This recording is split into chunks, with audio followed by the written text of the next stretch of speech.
Have you been concerned that lack of sleep may cause depression? If so, let me tell you that it does not. Lack of sleep does not cause depression.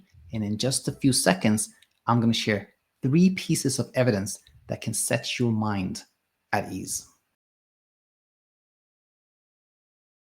Hi there, and welcome to this episode of Mind in the Comments, in which we're going to look at this very common concern that lack of sleep may cause depression. I'm Daniel. I'm a sleep physician turned sleep coach and educator. And as promised, I'm going to go over these 3 pieces of evidence that show that lack of sleep does not cause depression. The first one we're going to go over is, I think, the strongest piece of evidence. And here's the thing.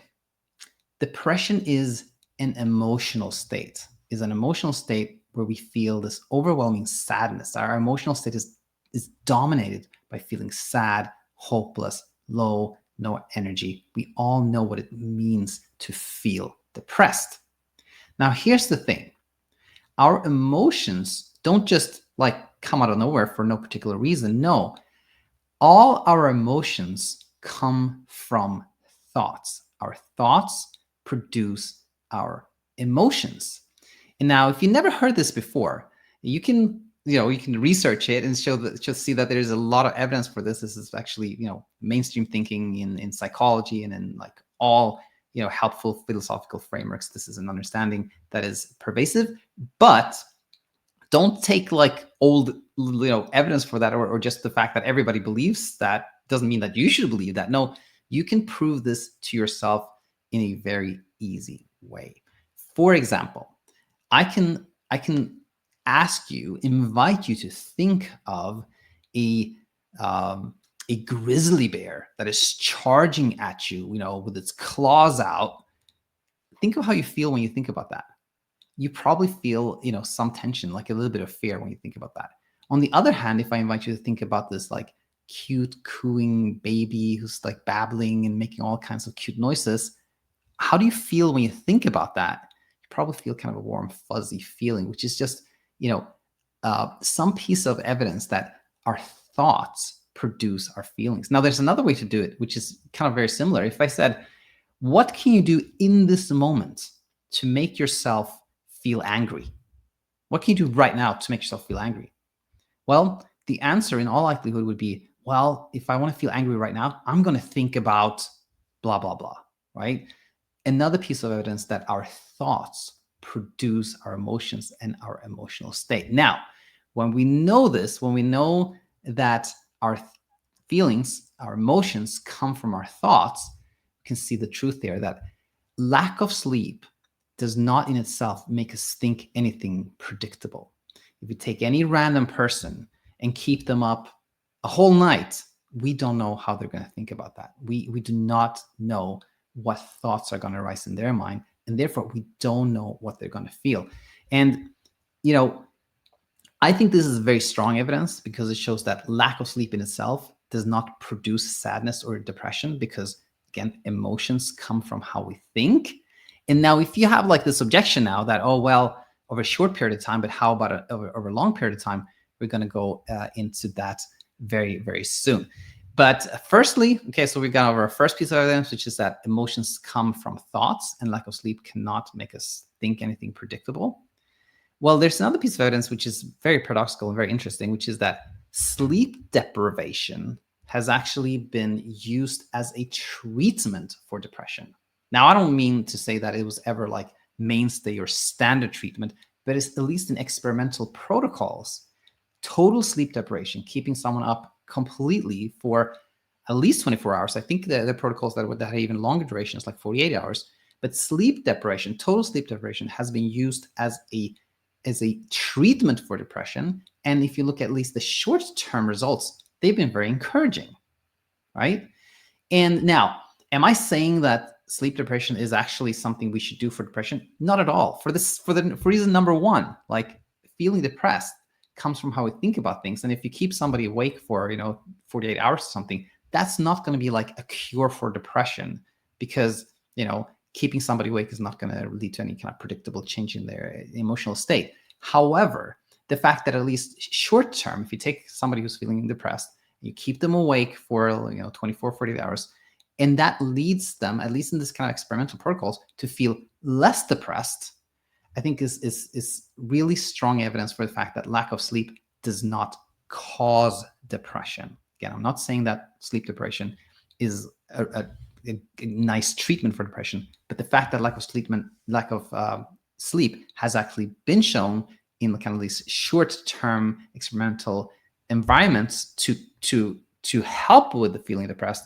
that is, I think, strong evidence that lack of sleep does not cause depression. And now number 3 here, if you thought so far that, okay, this makes sense, but what if somebody is sleep deprived or has lack of sleep for a month or years? Maybe that would make us feel depressed. Again, I think evidence number 1 is very strong and applies here too. But there's also this anecdotal evidence that you surely have access to. You probably know somebody who has actually gone through years of sleep deprivation without becoming depressed. And the answer I usually go to, or the example I go to, is somebody who's had one little child, like one baby, or maybe multiple, like maybe somebody has had 2 babies in the span of 2 years. That person is going to have been significantly sleep deprived for a number of years. And has everyone who's had small kids become depressed? Clearly not. That is not the case. In fact, many go through years of lack of sleep, if it is for parenthood or college years, or somebody's involved in some kind of startup and they're really excited about this and they're working really around the clock. And this was the most meaningful and exciting and fun years of their lives, right? And this, I think, is also very strong evidence that lack of sleep does not cause depression. Now, there is a related question here, which is, how about insomnia? Does insomnia cause depression? And here, the short answer is no, but this is a much more nuanced question, but one that I still want to go over with you here today for completion, so that you can really learn a lot that is helpful for you. Now, if you are new to this channel, then welcome. I hope you already found a lot of value here. If you are a long-term follower, you may have some questions now, which is why are you doing mine in the comments, Danny? Where's Coach Christian? And where is the comment? What's going on here? We'll get to the comment in the second.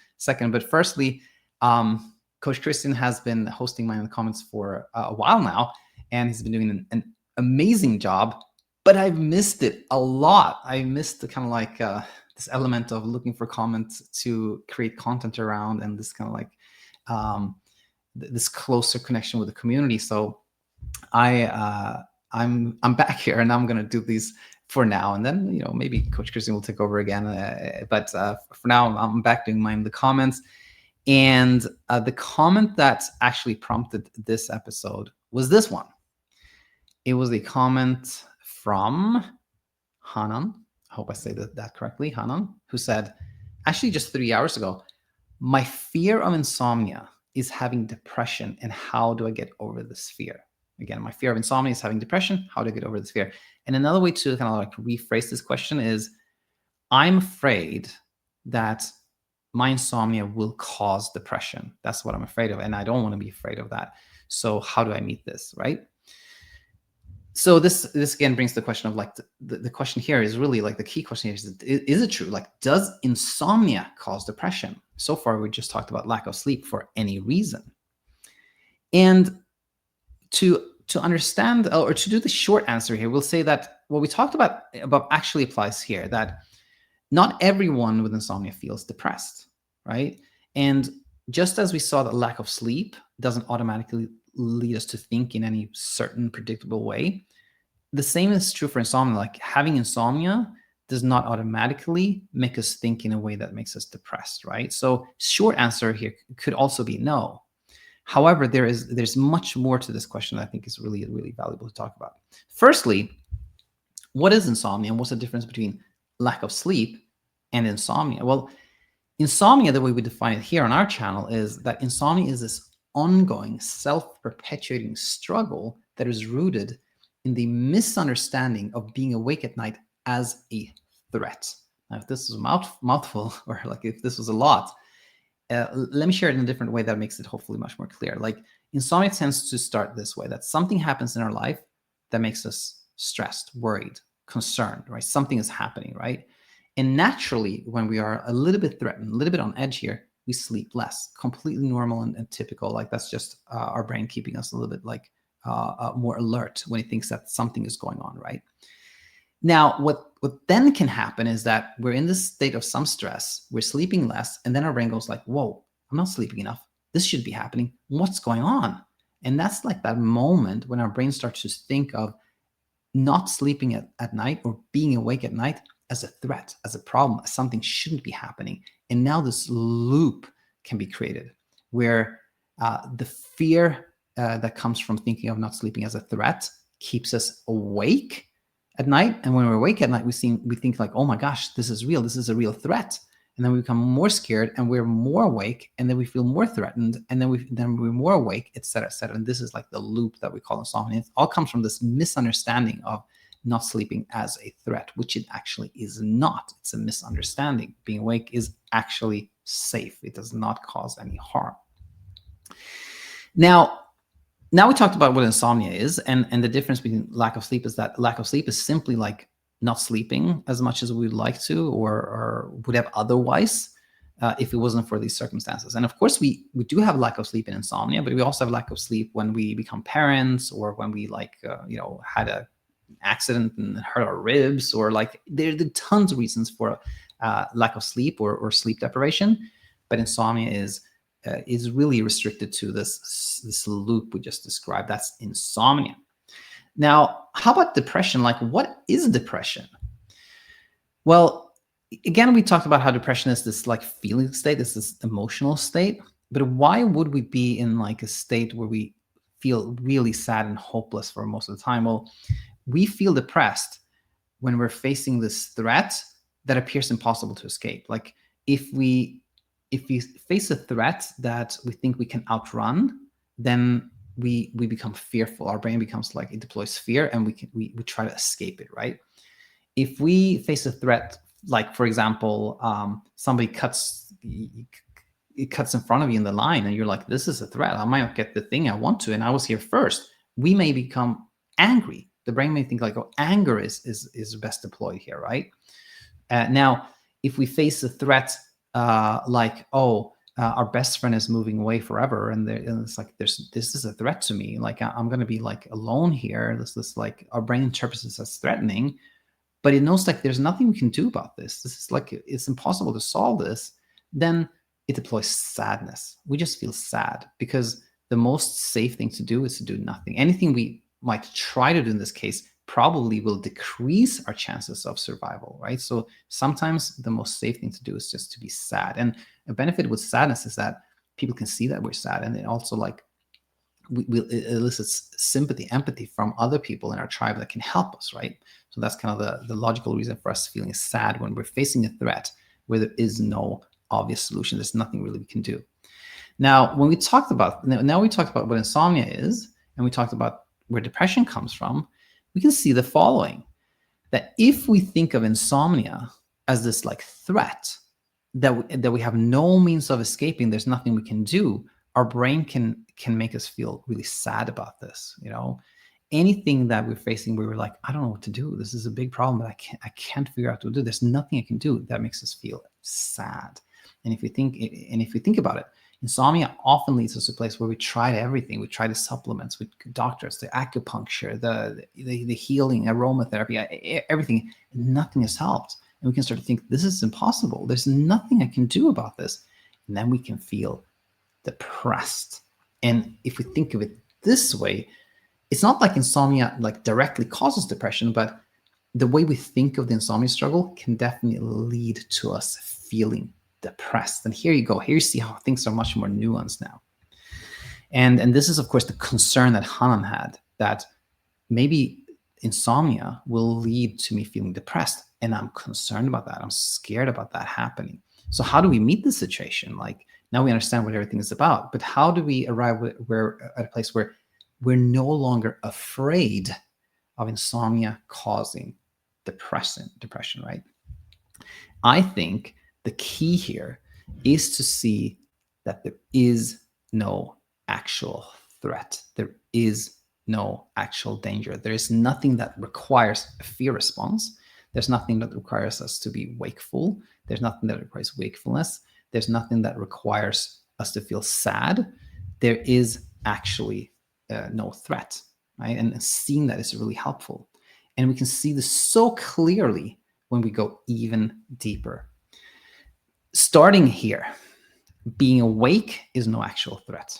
There's actually no evidence that lack of sleep or insomnia causes any health concerns. If we think about why we can feel like really devastated after not sleeping, that's actually not from lack of sleep. That's from how we think of it. That's from us thinking, oh no, I didn't sleep enough. Why is that happening? Something is wrong with me. That can make us be super anxious or like really, really exhausted because because of this emotional drain, like which is another form of sadness, right? So when we see this, we can see that being awake at night is actually not a threat. That's the key thing. And now we can go further. We can see that thinking of being awake as a threat, which leads to the struggle that we call insomnia, is also no threat, right? So being awake is not a threat. Insomnia is actually not a threat in itself, right? We can lead us even further. Feeling depressed because of thinking of the sleep struggle, which resulted from thinking of being awake as a threat, is also no actual threat, right? None of this is an actual threat. They're all just layers of misunderstanding. They're layers of mislabeling things that are not threats as such. And I've condensed a lot of teaching in this episode. But if you would like to learn more about this in a way that I think is super valuable, then please check out this episode, Our New Way, which I think will bring a ton more value to you.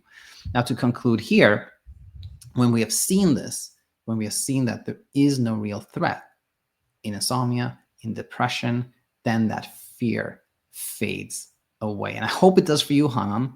And anybody else who hears this and has questions, please post them in the comment section. And I will look forward to answering, to replying, and to maybe making more mining the comments episodes from your questions and comments. That's it for now. See you in the next one. Hi, it's me, Coach Daniel, and I hope that you found a ton of value in the video that you just saw. Now, if somebody would ask me, hey, Daniel, what do you think would really help somebody who has tuned in to a lot of the videos, who understands a lot, but who's just not seeing things change for them? I would say contextualization, discourse, to talk to somebody who understands what you've been going through, that you can ask questions to, get a reply, ask a follow-up question, get another reply, etc. That conversation so often starts to clarify things and really kickstarts your journey towards peaceful sleep. And one way you can have such a conversation is by booking a call with one of our coaches. In fact, you can head over to our website, thesleepcoachschool.com, and you can see which coaches offer calls and check out their individual success story to see if their story relates with you, and you find that connection that leads you to see that this is a person that I could work with. This is a person I would talk to. And then you can book a call, and that could be what really kickstarts your journey to where you want to be.